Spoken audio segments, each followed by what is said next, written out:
तो hello everyone. तो आज स्टार्ट करते हैं केमिकल रिएक्शन। इसमें हम बोर्ड एग्जाम में 2024-25 में जो होने वाला है उसमें मोस्ट इम्पोर्टेंट केमिकल रिएक्शन हम बताएंगे। और यहाँ पे हम जितने भी रिएक्शन मोस्ट इम्पोर्टेंट रिएक्शन बताएंगे और आपको यहाँ से जितने भी रिएक्शन हम बताएंगे आपको यहीं से रिएक्शन एग्जाम में पूछा जाएगा। आपको 95% आपको यही इसमें हम जितने भी बताएंगे आपको कम समय में हम पूरा चैप्टर जो है हम कंप्लीट रिवीजन करवा देंगे। तो यहाँ से आप इसको कंप्लीट अगर देखते हैं तो आपको सारा क्वेश्चन एग्जाम में बन जाएगा। मतलब केमिकल रिएक्शन से फर्स्ट चैप्टर से आपका एक भी क्वेश्चन नहीं छूटेगा और हम आपको याद करवाते भी जाएंगे कैसे याद करना है। तो हम स्टार्ट करते हैं।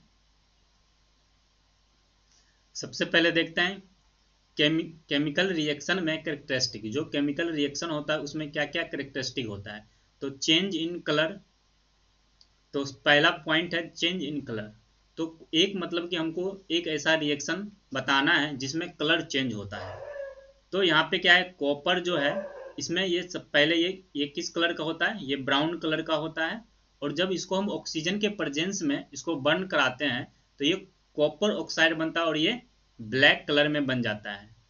ठीक है, तो ये क्या है, ये कलर चेंज हो रहा है। तो इस कलर चेंज में बस ये आपको रिएक्शन याद रखना है।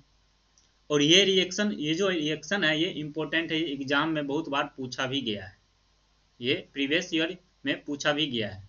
तो इसको याद रखना है इस रिएक्शन को। फिर दूसरा पॉइंट है change in state. Change in state मतलब कि कोई भी जो स्टेट होता है, अगर यहाँ पे कोई भी, अगर यहाँ पे सोलिड में है तो यहाँ पे कन्वर्ट हो गया कोई दूसरे स्टेट में। लिक्विड गैस, यहाँ पे स्टेट कितने होता है, सोलिड लिक्विड गैस, ये 3 स्टेट होता है। तो यहाँ पे जो भी, जैसे यहाँ पे कैंडल है, कैंडल किस स्टेट में होता है, सोलिड में। जब इसको हम ऑक्सीजन के प्रेजेंस में बर्न करेंगे तो ये क्या बन जाता है, ये गैस और एक लिक्विड में कन्वर्ट हो गया। तो ये चीज चेंज इन स्टेट में आपको बस एक रिएक्शन याद रखना है। और यहाँ पे एक इंपॉर्टेंट है, ये क्या है, ये CH4, ये मीथेन है। ये भी क्या है, ये एल्केन ग्रुप का, जब कार्बन चैप्टर में पढ़ेंगे तो ये फंक्शनल ग्रुप जो है ये एल्केन ग्रुप से का ये फॉर्मूला है। तो एल्केन ग्रुप में जितने भी फॉर्मूला अगर उसको हम ऑक्सीजन के प्रेजेंस में जलाएंगे तो आपको याद रखना है कि एक CO2 बनेगा और एक H2O बनेगा, मतलब वाटर बनेगा। तो ये याद रखना है। ठीक है, तो आगे बढ़ते हैं। फिर नेक्स्ट चेंज इन टेम्परेचर। अब आपको एक रिएक्शन याद रखना है जिसमें टेम्परेचर क्या होता है, चेंज होता है। तो यहाँ पे क्या है, कैल्शियम ऑक्साइड, ये क्या है, ये क्विक लाइम है। ठीक है, अब जैसे हम इसको पानी में डालते हैं तो ये कैल्शियम हाइड्रोक्साइड बन जाता है। और यहाँ पे हीट जनरेट, मतलब कि जो कैल्शियम ऑक्साइड है, जैसे ही इसको हम आप पानी में डालेंगे तो ये क्या होता है, ये अपने आप इसमें हीट प्रोड्यूस होने लगता है। तो जैसे हीट, मतलब इसमें क्या हुआ, हीट इसमें हम दिए नहीं, हीट अपने आप प्रोड्यूस हुआ है। तो इसमें क्या हुआ, चेंज इन टेम्परेचर। पहले क्या था, टेम्परेचर नहीं था, जैसे पानी में गया ये टेम्परेचर क्या हुआ, इंक्रीज होने लगा। तो अब ये जो कैल्शियम हाइड्रोक्साइड बना इसका नाम है सिलेक्ट लाइन। आपको नाम भी याद रखना है। ठीक है, और यहाँ पे इसमें हम इसको एक टाइप्स ऑफ केमिकल रिएक्शन जो होता है उसमें हम इसको बोल सकते हैं कि ये क्या कैसा है, एक्जोथर्मिक रिएक्शन।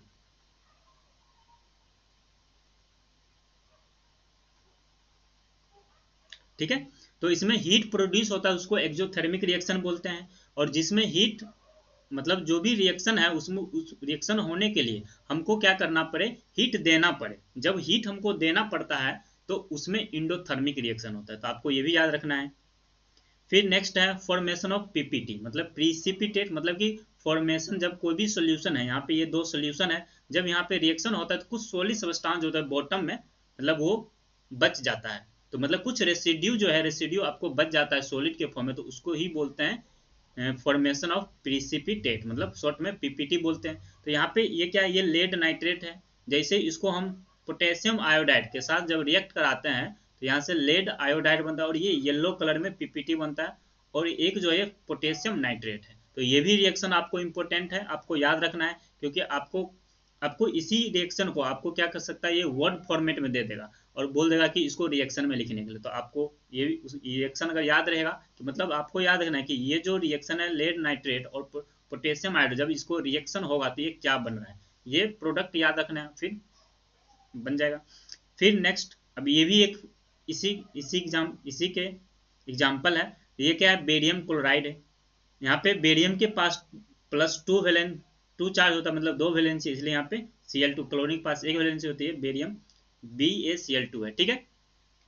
अब जैसे यहाँ पे H2SO4 के साथ जब रिएक्ट हुआ तो ये क्या हुआ, बेरियम सल्फेट। यहाँ पे क्या हो रहा है, यहाँ पे जो है ये सल्फेट जो है ना ये Ba, मतलब यहाँ पे आयन का एक्सचेंज हो गया, यहाँ पे डबल डिस्प्लेसमेंट रिएक्शन का, यहाँ पे एक तरह से बोल सकते हैं ये क्या है, ये डबल डिस्प्लेसमेंट रिएक्शन है, ये भी डबल डिस्प्लेसमेंट रिएक्शन है। तो आप यहाँ से रिएक्शन भी याद रख सकते हैं, ठीक है। तो ये भी पीपीटी बन रहा है। नेक्स्ट,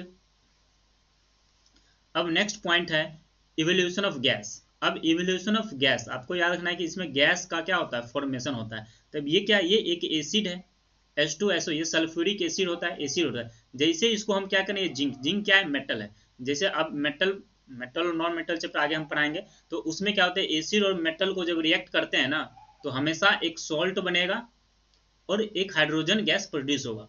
तो ये याद रखना है, ये हाइड्रोजन गैस हमेशा, मतलब ये एसिड और मेटल जब रिएक्ट होता है ना, salt and hydrogen gas produce होता है। तो ये इसमें क्या आ रहा है, गैस का प्रोड्यूस हो रहा है, तो इसको याद रखना है, ठीक है। फिर next types of chemical reaction. अब इसमें हम देखेंगे जितने टाइप्स ऑफ केमिकल रिएक्शन, हम सारे टाइप्स ऑफ रिएक्शन यहाँ पे कवर किए हैं, एक भी आपको रिएक्शन यहाँ पे छोड़े नहीं है, सब आपको बस सुनना है तो सारा याद हो जाएगा, ठीक है। तो यहाँ पे कॉम्बिनेशन रिएक्शन, कॉम्बिनेशन में क्या होता है कि दो प्रोडक्ट होगा और दोनों प्रोडक्ट जो है वो आपस में मिलकर कंबाइन हो जाएगा और एक सिंगल प्रोडक्ट का फॉर्मेशन करेगा। तो यहाँ पे देखिए ये मैग्नीशियम और ऑक्सीजन को क्या किया, यहाँ पे जला दिया है, ऑक्सीजन के प्रेजेंस में जलता है, तो ये मैग्नीशियम ऑक्साइड, और ये व्हाइट पीपीटी बनाते हैं, मतलब ये एक व्हाइट पाउडर होता है, ठीक है। ये व्हाइट पाउडर है। आपको यहाँ पे यहाँ से ये भी जो एग्जाम्पल है बहुत इंपॉर्टेंट है, ये एग्जाम में क्वेश्चन पूछा ही गया है और पूछा भी जाता है, हो सकता है कि इस बार भी पूछा जा सके। तो इसमें इसमें यहाँ से क्वेश्चन बनता है कि जब मैग्नीशियम, ये क्या है, एक मैग्नीशियम रिबन है, जब इसको हम ऑक्सीजन के प्रेजेंस जब जलाते हैं तो बोला जाता है, क्वेश्चन यहाँ पे बनता है कि जब मैग्नीशियम को जलाते हैं तो इसको जलाने से पहले रिबन को साफ क्यों करते हैं, क्लीन क्यों करते हैं। तो इसको यहाँ पे आंसर देना है कि इसको साफ क्लीन इसलिए किया जाता है कि ताकि ये जो ऑक्सीजन के कांटेक्ट में इजीली आ सके, और जब ऑक्सीजन के कांटेक्ट में इजीली आएगा तो ये क्या होगा, वहां से ये आसानी से जलने लगेगा। तो ये यहाँ से कौन क्वेश्चन यहाँ बनता है, तो आपको याद रखना है। फिर एक डीकम्पोजिशन रिएक्शन है। अब डीकम्पोजिशन रिएक्शन में क्या है, यहाँ पे टाइप्स है, मतलब यहाँ पे 3 डीकम्पोजिशन रिएक्शन है। एक थर्मल डीकम्पोजिशन होता है, मतलब हीट के कारण जो कोई भी एक सिंगल सबस्टांस हीट के कारण वो डिकम्पोज हो जाए, डिकम्पोज मतलब ब्रेक डाउन हो जाए। जैसे यहाँ पे ये लेड नाइट्रेट है, जैसे इसको हम हीट दिए तो लेड ऑक्साइड और NO2 नाइट्रस ऑक्साइड है और O2 है, तो ये क्या यहाँ पे ब्राउन, एक तरह से स्मोक प्रोड्यूस होता है रेडिश ब्राउन कलर में। तो यहाँ पे ये हीट के कारण ये भी जो रिएक्शन है आपको ये याद रखना है, एग्जाम में इंपॉर्टेंट है। फिर ये भी कैल्शियम कार्बोनेट, जब इसको भी हम हीट देते हैं तो ये कैल्शियम ऑक्साइड और CO2 में, तो अब ये जितने भी रिएक्शन है ये रिएक्शन मेन है, याद रखना जरूरी है, ठीक है। तो फर्स्ट डिकम्पोजिशन में थर्मल डिकम्पोजिशन था, आपको ये याद रखना है। Second photolytic decomposition, photolytic decomposition में क्या होता है कि सनलाइट के प्रेजेंस में कोई भी रिएक्शन हो रहा है, तो यहाँ पे ये क्या है, AgBr सिल्वर ब्रोमाइड। अब सनलाइट के प्रेजेंस में क्या हुआ, रिएक्शन हुआ, यहाँ पे सिल्वर और ब्रोमाइड बना है। दूसरा है सिल्वर आयोडाइड, तो यहाँ पे सनलाइट के प्रेजेंस में हुआ है। तो आपको याद रखना ये दो इंपॉर्टेंट रिएक्शन है, और आपको अगर इसका यूज अगर पूछ देता है कि इसका यूज कहाँ करते हैं, तो आपको याद रखना कि फोटोग्राफी में हम इसका यूज करते हैं, ठीक है। तो मतलब ये जो है ना, इसका फिल्म लगाया जाता है फोटोग्राफी में, ब्लैक एंड और व्हाइट में, ठीक है ना, फोटोग्राफी में। और यहाँ से फिर नेक्स्ट इलेक्ट्रोलाइटिक डिकम्पोजिशन क्या होता है, तो इलेक्ट्रोलाइटिक मतलब इलेक्ट्रिसिटी के हेल्प से जब कोई भी रिएक्शन क्या होता है, डिकम्पोज होता है। तो यहाँ पे वाटर जो है ये इलेक्ट्रिसिटी के कारण यहाँ पे क्या हो रहा है, डिकम्पोज हो रहा है, तो ये इलेक्ट्रोलाइटिक डिकम्पोज। आपको मेटल नॉन मेटल में चैप्टर पढ़ना है एक इलेक्ट्रोलाइसिस, वहां पे भी एक क्या होता है, एक कंटेनर ले लेता है, उसमें कोई सोल्यूशन दे देता है और उस सोल्यूशन में एक इलेक्ट्रिसिटी को पास करवाता है, तो वो फिर क्या होता है, मेटालिक जो होता है वो कैथोड पे डिपॉजिट हो जाता है, और जो एनोड मड होता है या जो इम्प्योरिटी होता है वो एनोड मड पे जम जाता है, तो वहां पे भी इलेक्ट्रोलाइसिस का यूज होता है। तो नेक्स्ट आगे बढ़ते हैं। अब यहाँ पे डिस्प्लेसमेंट रिएक्शन है। डिस्प्लेसमेंट रिएक्शन में क्या होता है कि जो एक हाई रिएक्टिव एलिमेंट जो होता है, ये लो रिएक्टिव एलिमेंट को क्या करता है, डिस्प्लेस कर देता है। अब जैसे आयरन जो है ये कॉपर से हाई रिएक्टिव है। तो जैसे ही हाई रिएक्टिव है, जैसे हम इसको इसमें डालेंगे इसके सॉल्यूशन में, ये क्या, ये कॉपर सल्फेट का ये एक सॉल्यूशन है, और जैसे हम इसको इसमें डालेंगे तो ये क्या करेगा, ये आयरन सल्फेट बना लेगा, और ये जो कॉपर है ना, इस कॉपर को बाहर कर देगा, और ये जो सॉल्यूशन, ये सॉल्यूशन रहेगा। तो हम अभी रिएक्टिविटी सीरीज आपको याद रखना है, तो रिएक्टिविटी सीरीज यहाँ पे देखते हैं। अब यहाँ पे देखिए सबसे टॉप में पोटेशियम सोडियम, ये जो है ये हाई रिएक्टिव एलिमेंट है, मतलब इसको हम ऐसे फ्री स्टेट में नहीं रख सकते हैं। जब फ्री स्टेट में इसको मतलब इसको किसी स्टोर करके रखा है, जैसे केरोसिन ऑयल है उसके अंदर में इसको रखा जाता है, क्योंकि ये हाई रिएक्टिव है, इसको बाहर रखते हैं तो एयर के कांटेक्ट में आते ही ये क्या होता है, बर्न करने लगता है। तो आपको यार यहाँ पे देखना है कॉपर, देखिए कॉपर जो है ये मतलब ऊपर वाला जो हाई रिएक्टिव है और नीचे वाला लो रिएक्टिव है। तो यहाँ पे क्या था, आयरन, तो आयरन यहाँ पे है। तो आयरन जो मतलब कि ऊपर वाले एलिमेंट और नीचे वाले से क्या है, हाई रिएक्टिव है। तो याद रखना है कि यहाँ पे हाइड्रोजन से नीचे कौन कौन है, कॉपर है, मरकरी है, सिल्वर है और गोल्ड है। तो ये याद रखना है कि ये लो रिएक्टिव है। अगर हाई रिएक्टिव, जैसे कि अगर मान लेते हैं हम क्या करते हैं, कॉपर सल्फेट ले लेते हैं, ठीक है, और अगर हम इसमें क्या करें, अगर जैसे कॉपर सल्फेट से लो, जैसे हम यहाँ पे क्या है मरकरी, अगर हम मरकरी डाल देंगे तो ये रिएक्शन नो रिएक्शन हो जाएगा, ठीक है। यहाँ पे ये रिएक्ट नहीं, क्यों, क्योंकि मरकरी जो है कॉपर से क्या है, नीचे है, तो ये हाई रिएक्टिव है नहीं, तो जो इसको डिस्प्लेस कर देगा, तो यहाँ पे नो रिएक्शन हो जाएगा, ठीक है। तो आपको याद रखना है ऊपर में सबसे पोटेशियम सोडियम कैल्शियम मैग्नीशियम, फिर एल्युमिनियम जिंक है। आयरन और जिंक में क्या है, जिंक हाई रिएक्टिव है, याद रखना है कि अगर जिंक सल्फेट में, यहाँ पे अगर हम जिंक सल्फेट डाल दे, जैसे ZnSO4 डाल दे और इसमें हम आयरन डाल दे, तो आपको यहाँ पे क्या रिएक्शन होगा कि जिंक और आयरन में कौन हाई रिएक्टिव है, तो यहाँ पे जिंक जो है हाई रिएक्टिव है, तो हाई रिएक्टिव एलिमेंट को लो रिएक्टिव डिस्प्लेस नहीं कर सकता, तो यहाँ भी क्या होगा, नो रिएक्शन। तो आपको ये भी याद रखना है, ठीक है। तो इसी तरह से डिस्प्लेसमेंट रिएक्शन को हम बनाएंगे। तो अब यहाँ पे डबल डिस्प्लेसमेंट रिएक्शन है, तो डबल डिस्प्लेसमेंट में क्या होता है, इसमें एक्सचेंज ऑफ आयंस होता है, बस आपको इतना याद रखना है, एक्सचेंज ऑफ आयंस। बस ये एक दो शब्द याद रखना है, इससे क्या होगा, आप डेफिनेशन खुद बना के लिख सकते हैं। तो एक्सचेंज ऑफ आयन, तो इसमें एक्सचेंज ऑफ आयन कैसे, यहाँ पे क्या है, कॉपर पे प्लस चार्ज है और यहाँ पे माइनस चार्ज है, इस पे भी प्लस चार्ज है, इस पे भी माइनस। इसमें क्या करें, आयन का एक्सचेंज मतलब क्या है, ये जो आयन है इसका निगेटिव वाले इसके पॉजिटिव के साथ, और इसका निगेटिव वाले इसके पॉजिटिव के साथ। देख लो यहाँ पे ये निगेटिव है, इसका पॉजिटिव, तो सोडियम सल्फेट, यहाँ पे सोडियम सल्फेट है, और इसका निगेटिव वाले और इसका पॉजिटिव, तो कॉपर हाइड्रोक्साइड, तो यहाँ से तो ये ब्लू कलर में है और ये ब्लैक कलर में, तो ये डबल डिस्प्लेसमेंट, बस याद रखना है कि आयन को क्या करना है, एक्सचेंज कर देना है, पीछे भी बताए हैं, ठीक है। नेक्स्ट आगे बढ़ते हैं, ये तो हो ही गया। अब है न्यूट्रलाइजेशन। है न्यूट्रलाइजेशन रिएक्शन क्या होता है, जब कोई भी एसिड और बेस को जब हम रिएक्ट कराएंगे तो सॉल्ट और वाटर प्रोड्यूस होगा, तो ये न्यूट्रलाइजेशन रिएक्शन। तो अगर एग्जाम्पल में आपको लिखना है तो एसिड में क्या लीजिए, एक HCl ले लीजिए, ये भी एक्वस रहेगा, और कोई बेस में ले लीजिए NaOH सोडियम हाइड्रोक्साइड, ये भी एक्वस रहेगा। अब जैसे हम इसको रिएक्ट करवाएंगे तो यहाँ पे सॉल्ट क्या बनेगा, NaCl बन जाएगा, और एक वाटर बन जाएगा, बस ये फिक्स है, आपको याद रखना है। बैलेंस केमिकल रिएक्शन किसको बोलते हैं, बैलेंस केमिकल रिएक्शन मतलब क्या, जैसे कि ये रिएक्शन है, तो इस रिएक्शन में जो इस तरफ के साइड को क्या बोलते हैं, रिएक्टेंट बोलते हैं, और इधर वाले को क्या बोलते हैं, प्रोडक्ट बोलते हैं। तो रिएक्टेंट में जितने भी एटम है, नंबर ऑफ एटम इक्वल होना चाहिए, जो प्रोडक्ट में जितने भी एटम है उसका atom number of atom equal होना चाहिए। तो अगर नंबर ऑफ एटम इक्वल है तो उसको हम बैलेंस केमिकल रिएक्शन बोलेंगे। जैसे यहाँ पे इधर सोडियम एक है, इधर भी सोडियम एक है, यहाँ पे क्लोरीन एक है, यहाँ भी क्लोरीन एक है, यहाँ पे हाइड्रोजन जो है एक है और एक हाइड्रोजन यहाँ पे दो है, तो यहाँ पे H2 तो हाइड्रोजन भी दो है, यहाँ पे ऑक्सीजन एक है, यहाँ भी ऑक्सीजन, तो ये क्या है, एक बैलेंस केमिकल रिएक्शन है। तो आपको अगर रिएक्टेंट पूछेगा कि रिएक्टेंट किसको बोलते हैं, तो रिएक्टेंट याद रखना है कि जब केमिकल रिएक्शन में जो सबस्टांस पार्टिसिपेट करता है उस सबस्टांस को बोलते हैं रिएक्टेंट। तो अब ये जो है ये रिएक्शन में ये क्या किया, ये पार्टिसिपेट किया है, HCl और NOH जो है ये रिएक्शन में क्या किया है, पार्टिसिपेट किया है, तो हम इसको रिएक्टेंट बोलते हैं। और प्रोडक्ट किसको बोलेंगे, फॉर्मेशन ऑफ न्यू सबस्टांस, जब न्यू सबस्टांस का फॉर्मेशन होता है तो उसको हम बोलते हैं प्रोडक्ट, ठीक है। तो ये बैलेंस केमिकल बैलेंस। और यहाँ पे एक और क्वेश्चन याद रखें याद रखना है कि कोई भी केमिकल रिएक्शन को बैलेंस क्यों करते हैं। यहाँ पे क्वेश्चन है why do we need to balance a chemical reaction. तो यहाँ पे याद रखना है कि it follows the law of conservation of mass. मतलब कि अब जब रिएक्शन होता है तो इस रिएक्टेंट में जितना इसका मास होगा और प्रोडक्ट में इसका जितना मास होगा, दोनों मास इक्वल होना चाहिए। क्योंकि रिएक्ट जब हम कोई भी चीज जैसे कि मान लो रिएक्ट करते हैं तो कुछ गैस के फॉर्म में क्या होता है, रिलीज हो जाता है, तो वो उड़ जाता है। तो उसको वहां पे लिख कर वहां पे उसको हम बैलेंस कर देते हैं, और ताकि क्या होता है, नंबर ऑफ एटम इक्वल हो जाएगा तो मास भी इक्वल हो जाएगा।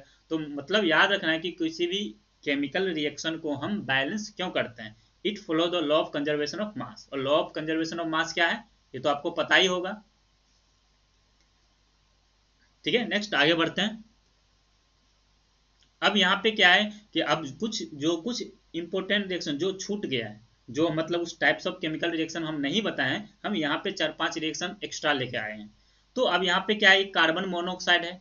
कार्बन मोनोऑक्साइड को जब हाइड्रोजन के साथ रिएक्ट करेंगे तो ये मिथेनॉल बनता है। ये क्या है, अल्कोहल है।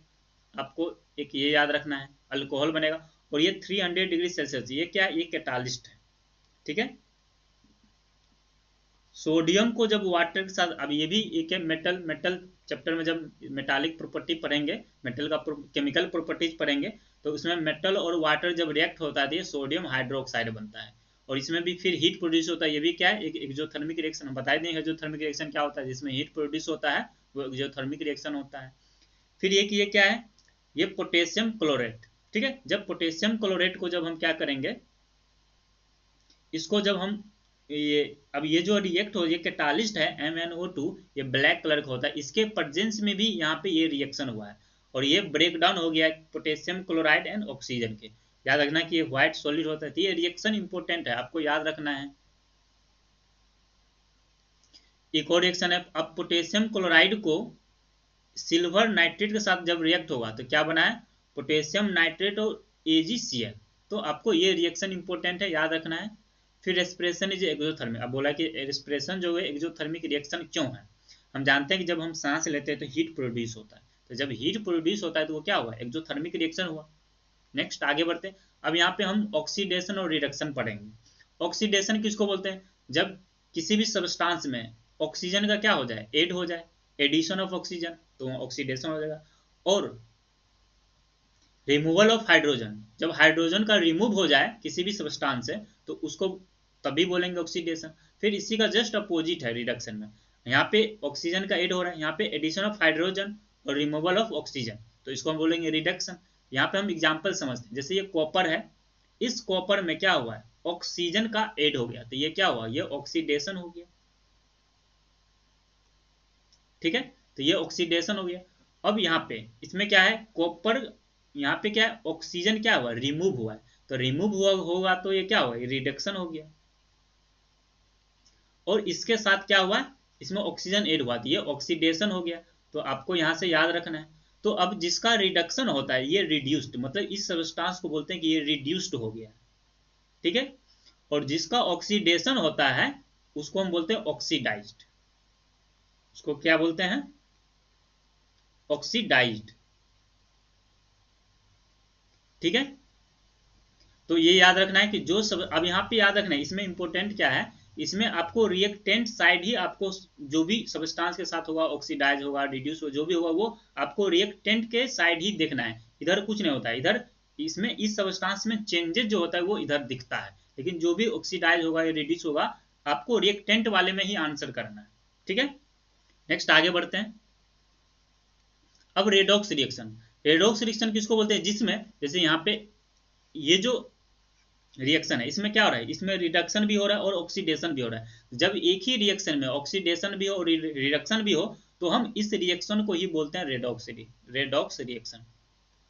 ठीक है, तो आपको ये, जब एक ही रिएक्शन में जब दोनों साथ साथ होता है तो उसको बोलते हैं रेडॉक्स रिएक्शन। ठीक है, अब यहाँ पे हम एक समझते हैं रिड्यूसिंग एजेंट और ऑक्सीडाइजिंग एजेंट, ये दोनों क्या है।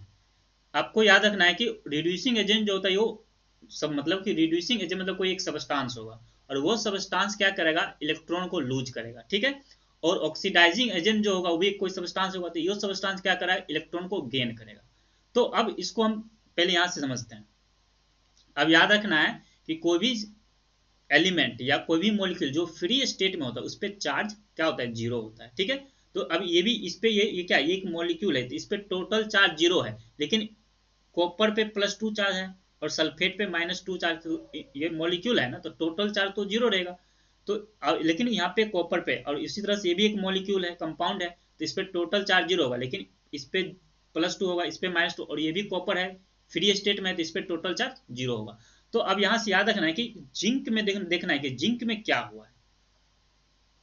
इसमें क्या है, प्लस चार्ज इंक्रीज हुआ है। तो चार्ज कैसे इंक्रीज हुआ, मतलब प्लस वाला चार्ज किसी भी मेटल पे कैसे आता है, जब वो सब्सटेंस इलेक्ट्रॉन को क्या करता है, लूज करता है, क्योंकि इलेक्ट्रॉन लूज करेगा तभी तो उस पर पॉजिटिव चार्ज इंक्रीज होगा। तो ये क्या किया है, ये इलेक्ट्रॉन को लूज किया है, ये क्या क्या, लूज ऑफ इलेक्ट्रॉन्स। तो अभी हम बताएं कि जब जो इलेक्ट्रॉन को लूज करेगा वो रिड्यूसिंग एजेंट होता है। तो अब जब रिड्यूसिंग एजेंट होगा तो इसका मतलब ये इसका यहाँ पे ऑक्सीडाइजिंग हुआ है, मतलब कि ऑक्सीडेशन हुआ है, यहाँ पे क्या हुआ, ऑक्सीडेशन रिएक्शन। तो आपको तो मतलब कि उल्टा याद रखना है, जो रिड्यूसिंग एजेंट होता है उसके साथ ऑक्सीडेशन होता है। ठीक है, अब यहाँ पे कॉपर पे क्या है, कॉपर पे +2 चार्ज है। ठीक है, और यहाँ पे आ गया चार्ज जीरो। अब पॉजिटिव चार्ज है, ठीक है, और उस पे वो चार्ज क्या हुआ, डिक्रीज हो गया, मतलब जीरो हो गया। तो पॉजिटिव से पॉजिटिव है और वो जीरो की तरफ कब जाएगा, जब निगेटिव आएगा। तो इसका मतलब ये इलेक्ट्रॉन को क्या किया है, गेन किया है। तो इलेक्ट्रॉन को जब आता है तभी तो निगेटिव चार्ज बढ़ता है, तो इलेक्ट्रॉन जैसे आया, इसका मतलब ये जो है, ये जो है, ये क्या क्या, ये गेन किया, ये इलेक्ट्रॉन को क्या किया है, गेन किया है। जब गेन करता है तो इसका मतलब ये ऑक्सीडाइजिंग एजेंट है, मतलब ये जो सब्सटेंस है इसको शॉर्ट में ओए भी लिख सकते हैं, शॉर्ट में ओए, ऑक्सीडाइजिंग एजेंट। जब ऑक्सीडाइजिंग एजेंट है इसका मतलब इसका यहाँ पे क्या हुआ, यहाँ पे ये कुछ टाइप का रिएक्शन, रिडक्शन यहाँ पे हुआ है, यहाँ पे क्या हुआ है, रिडक्शन हुआ है, ये याद रखना है। ठीक है, अब यहाँ पे हम एक कॉन्सेप्ट आपको देते हैं कि इसको याद कैसे रखना है,